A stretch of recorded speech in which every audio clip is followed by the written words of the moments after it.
just a geographical boundary.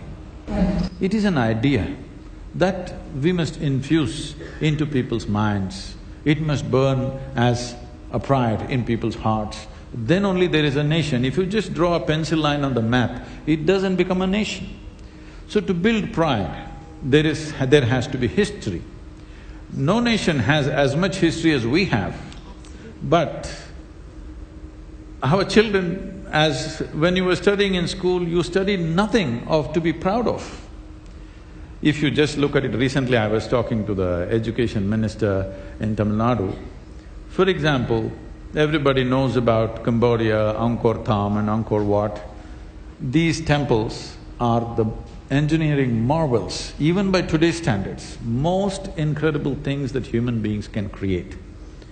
Tamil kings went there and built it. From first standard to 12th standard, does any Tamil child even read one line saying that our ancestors went there and built this? No.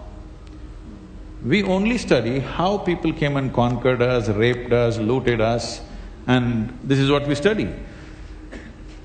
A fourth standard child in Lebanon will know, fourth, fifth standard, those 3 years they study this, every one of them know Indian labor, Indian sculptors, Indian yogis and Indian elephants came to Lebanon 4,200 years ago and built the Baalbek temple, which is a phenomenal structure even today.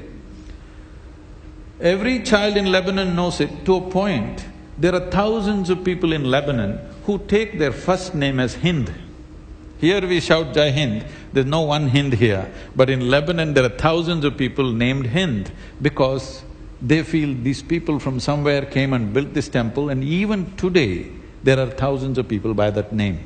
You go to Palmyra, Aleppo, Damascus, all these places are living history that over 8–10,000 years ago, these cities were built by taxing Indian traders, by taxing them. So you can imagine what is the volume of traffic that must have been happening to build entire cities based on the tax that was collected from the Indian traders. Ask any Indian child, have they read anything about it? No, nothing of pride. So, I must tell you this, I'm not saying this with pleasure, but today if the Western countries open up their visa regimes, I think 70% of the Indians will swim across the oceans and go away. So you're not running a nation, you're running an open prison. Nation is when I want to be here and make things happen, this is a nation. I want to run away because there's no other way I'm staying here, this is not a nation. If we want to make a nation, we have to build that pride. Pride will not suddenly drop upon us from the skies. We have to show our children what all great things we have done in the past. Okay, we have fallen here and there, but now it's once again time to bring back that glory. If we don't create that pride, if we don't create a sense of history in people's minds, particularly growing children and youth, how will you bring pride? First opportunity they get, they will leave the country. Going out of the country is not a bad thing. You go there to learn, you go to do business, you go there to do whatever. But are you running away from a horrible situation or are you going by choice? That is the question. I'm not saying nobody should go out, we have enough population to populate the entire world, so we can go out. Going out is not a crime, I'm saying we're escaping. Escape happens from a prison, not from a nation, isn't it? So this sense of escaping from the country, that should go away. If that has to go away, we cannot be forever talking about our past glory either. Past glory is good to build pride, to create a present and a future. We have to do that.